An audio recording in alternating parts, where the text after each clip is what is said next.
Services Subcommittee, Ms. Bonamici. Gentlewoman from Oregon is recognized for 2 minutes. Thank you, Mr. Speaker, and thank you, Mr. Chairman, for yielding. I rise in strong support of the Bipartisan Pregnant Workers Fairness Act.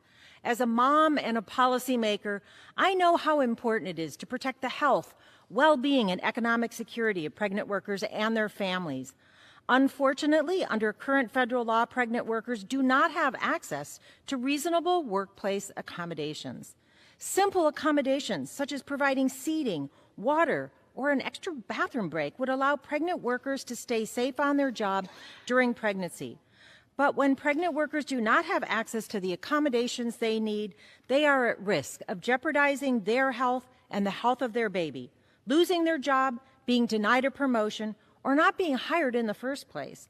It is unacceptable that in 2021, pregnant workers can still be forced to choose between a healthy pregnancy and a paycheck.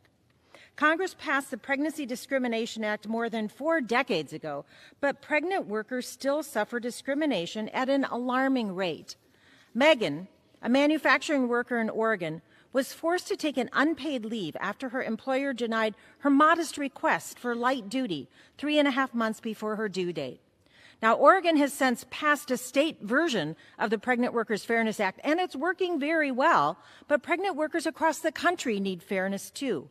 And we know that women of color are overrepresented in low-wage, physically demanding jobs and are therefore disproportionately harmed by a lack of access to reasonable accommodations. By clarifying the right of pregnant workers to reasonable accommodations on the job, we will finally give them the ability to work safely without fear of facing discrimination or retaliation. I thank Chairman Scott and Chairman Nadler for their leadership.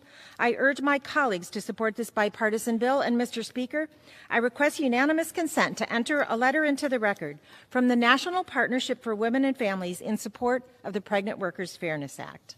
Without objection. Thank you, Mr. Speaker. I urge all my colleagues to support this bill, and I yield back the balance of my time. Gentlewoman yields back.